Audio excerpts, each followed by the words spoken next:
Best reading buddies.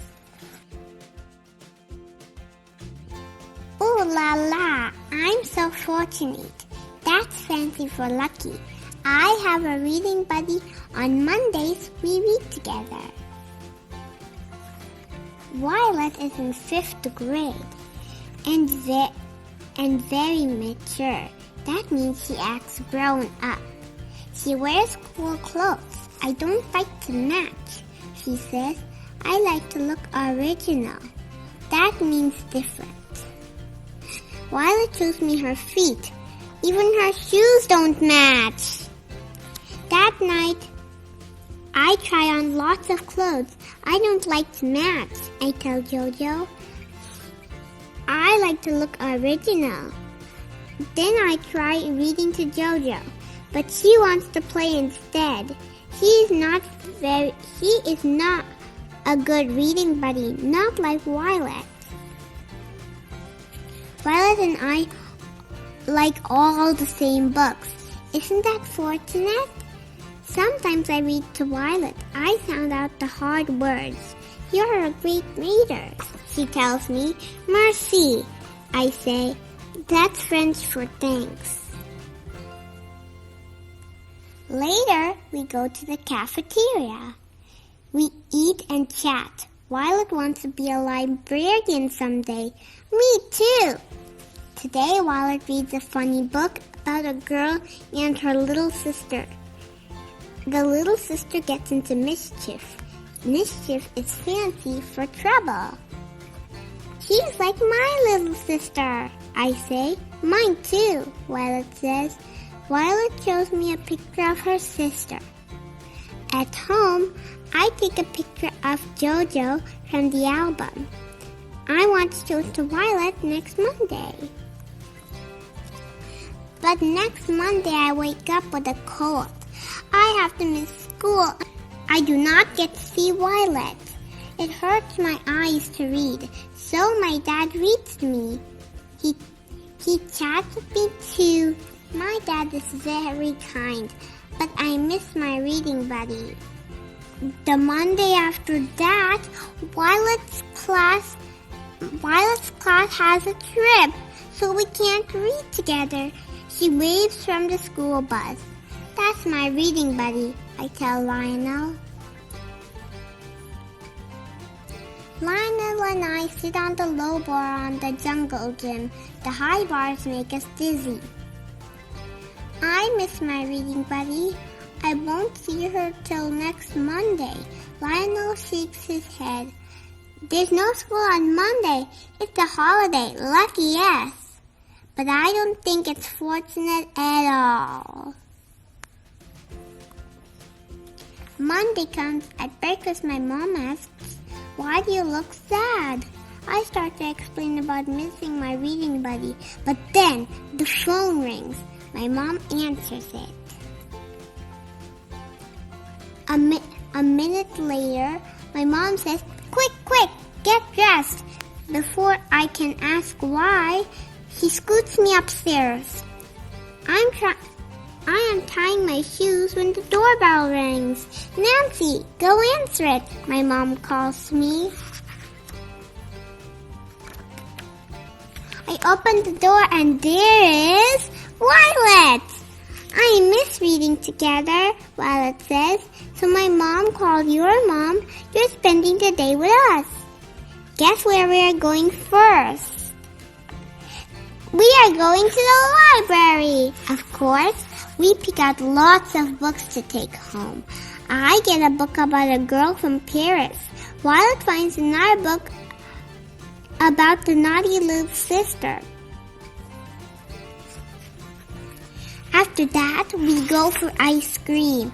We sit in a booth in the back. Violet and I split a banana split. Then I read my book to her. She helps me with the hard words. I am so fortunate. I have the best reading buddy in the world.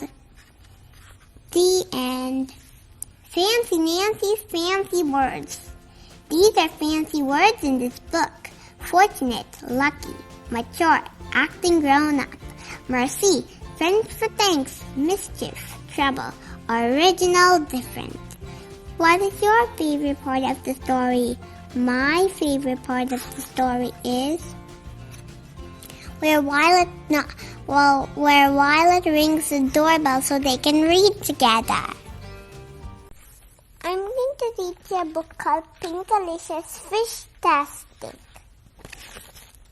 I felt a tug on my line. Peter and I were fishing. I caught something. I cheered. I reeled in my line. Get ready, I told Peter. Here comes the prettiest, pinkest fish in the... I stopped short. Something was on my line, but it wasn't pretty and it wasn't a fish. Ha ha ha, Peter laughed. You caught an old boot. Where are the fish? I asked. Then I felt a tug.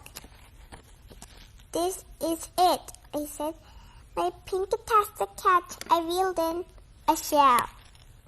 Suddenly, Peter's rod wiggled. I got something, he said. Peter pulled out a big fish. It had big eyes, crooked teeth, and sharp fins. Wow, Peter said. What an odd fish. He held up the fish to my face. I caught the best fish ever, Peter said. I jumped away. You, I said, more like the ugliest fish ever. At least I caught a fish, Peter bragged. That is not a fish, I said. It's a monster. A monster fish. Cool, Peter said. Cool.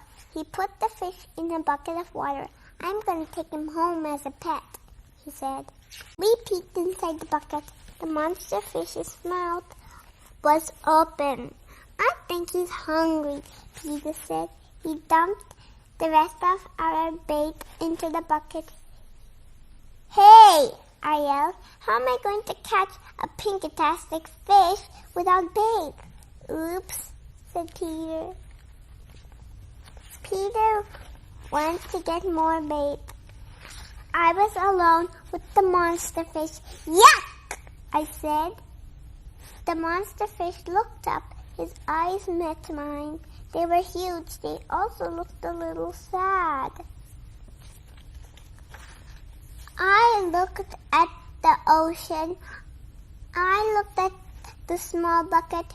You don't like it in that tiny bucket, do you? I asked the fish. The fish bumped into the side of the bucket. He made a splash with his tail. Poor fishy, I said. I bet you want to go home. I'll help you, I said. I put the monster fish back into the ocean. Peter came running over. My monster fish, he yelled. What happened? Before I could respond, we heard a loud splash. The monster fish was diving through the waves. He looked happy now, I said. I guess he does, Peter said. Suddenly the fish blew some bubbles and made a beautiful noise. It sounds like it's singing, I said. The bubbly water drops made an amazing melody. Wish, whooshes, ding, ding, ding. The tune was so pretty we couldn't help but hum along. A dolphin and a school of pinkfish swam over. So did a family of sea stars. They love his songs as much as we do, said Peter. More fish gathered to listen. They flapped and splashed their fins to the music. I watched the monster fish. He didn't look so ugly anymore. I barely noticed his sharp fins or his big eyes. Your fish isn't beautiful because of how he looks, I told Peter. He's beautiful because of how he sounds. The monster fish swept a fountain of water and sang a final note. Then jumped out of the ocean straight towards me. The monster fish gave me a big wet kiss. I laughed. You're quite welcome, I said. You might not be pink or pretty, I told the fish, but you are magnificent. The end. What was your favorite part of the story? My favorite part of the story is where she said he's beautiful because of how he sounds. Fancy Nancy and the Two Loose Tooth. Lionel and I are swinging on the monkey bars. Lionel swings upside down. Woohoo! I'm an ape, Lionel shouts and scratches under his arms. Lionel swings again. He bangs into a bar. Ow, he says. Lionel jumps to the ground. I jump too. His hand is over his mouth. There is a little gore. Gore is a fancy word for blood. Come quick, Miss Glass, I shout. Lionel is injured. That's a fancy word for hurt. I'm okay, Lionel smiles. He lost a tooth. It is in his hand. It was already loose. Miss Glass, let me go to the nurse with Lionel. First, Lionel washes out his mouth. Then the nurse hands Lionel a white plastic tooth on a chain. Pop! The top opens. In goes the tooth. Pop! The top snaps shut. For the rest of the day, Lionel wears his tooth necklace. I long for a tooth necklace too. That means I really, really want one. But you only get one if your tooth falls out at school. One of my teeth is loose now. It better not fall out at home. All week, my tooth gets looser and looser. I wiggle it a lot at school. I wiggle it in art class. I wiggle it at lunch. At home, I do not wiggle it at all. I eat a lot of soft stuff, like bananas and ice cream. I do not talk much. Talking might make my tooth fall out. My dad asks, "Want me to pull out your tooth? It won't hurt." "No," I shout. "It can't fall out at home." On Thursday at school, my tooth is hanging by a thread. I keep waiting for it to fall out, but the last bell rings and my tooth is still stuck in my head. I must prevent my tooth from falling out tonight. Prevent means to stop something. I put a little tape around it.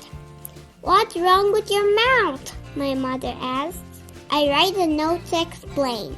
My tooth is very loose. I don't want it to fall out until I am at school. Then I'll get a tooth necklace. That night I sleep with my mouth open. I'm not taking any chances. Friday morning, I get dressed very carefully. I start walking to school. Achoo! I sneeze. Oh no! Sneezing made my tooth fall out. It's in my mouth. I am not at school yet. So does this mean I don't deserve a tooth necklace? But my tooth is still in my mouth. So in a way, it has to not fallen yet. I keep my lips shut tight. I walk very fast. At last I arrive at school. Arrive is a fancy for getting someplace. I spit my tooth into my hand. I just lost a tooth, I shout. Miss Glass sends me to the nurse. Ooh la la, I have a tooth necklace. It looks so fancy. I wear it all day, but guess what? I do not feel joyful. That's fancy for happy.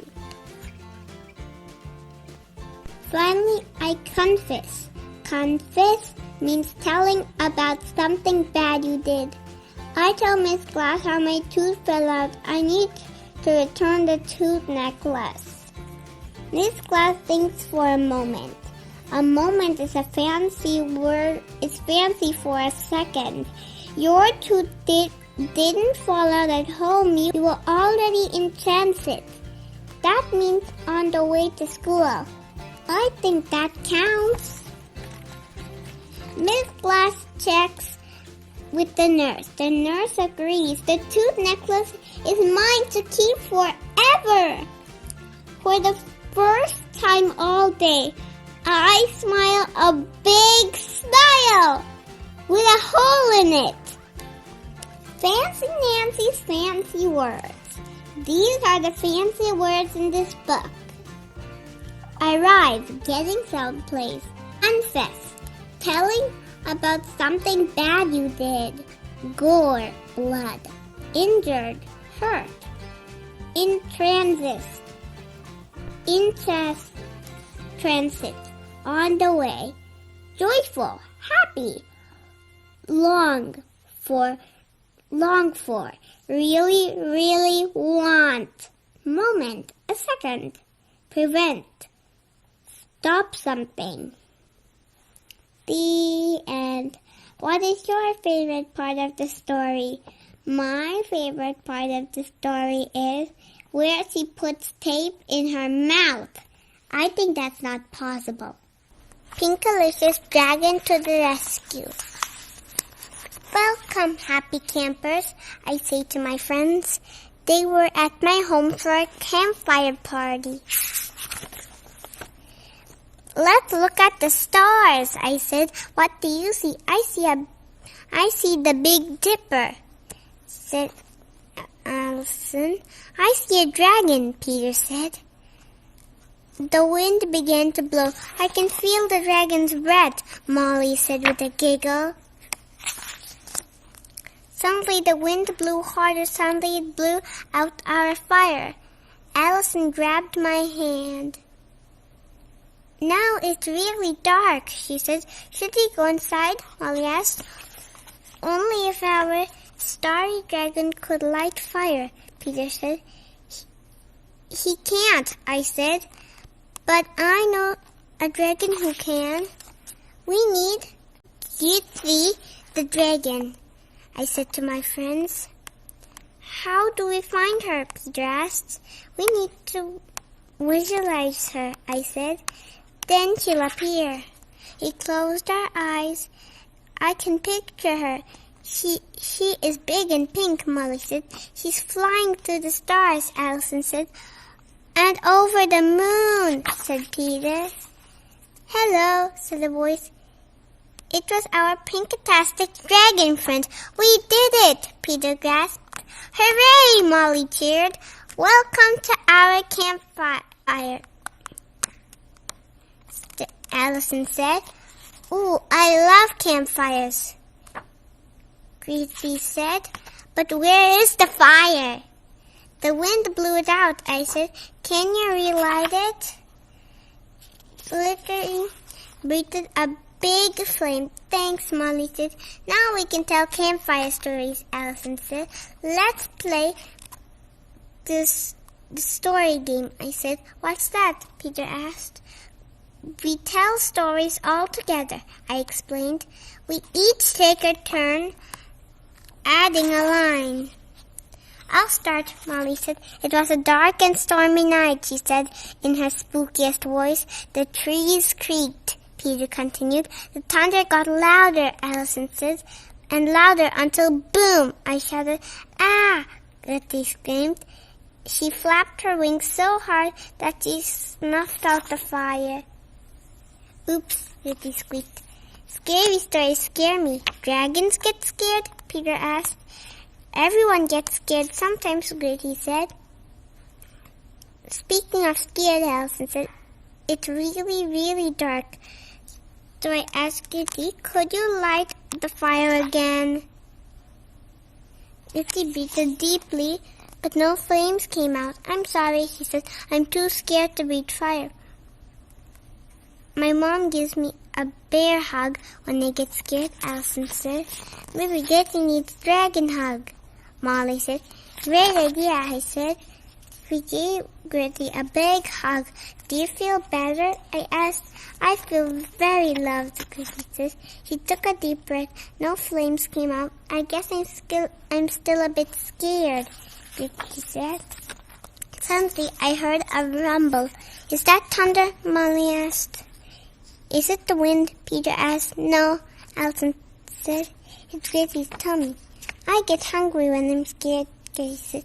Don't worry, I said. I have the perfect dragon food. I waved a pink marshmallow under Gritty's nose. Her nose twitched. I wish we had fire to roast the marshmallows, Peter said loudly.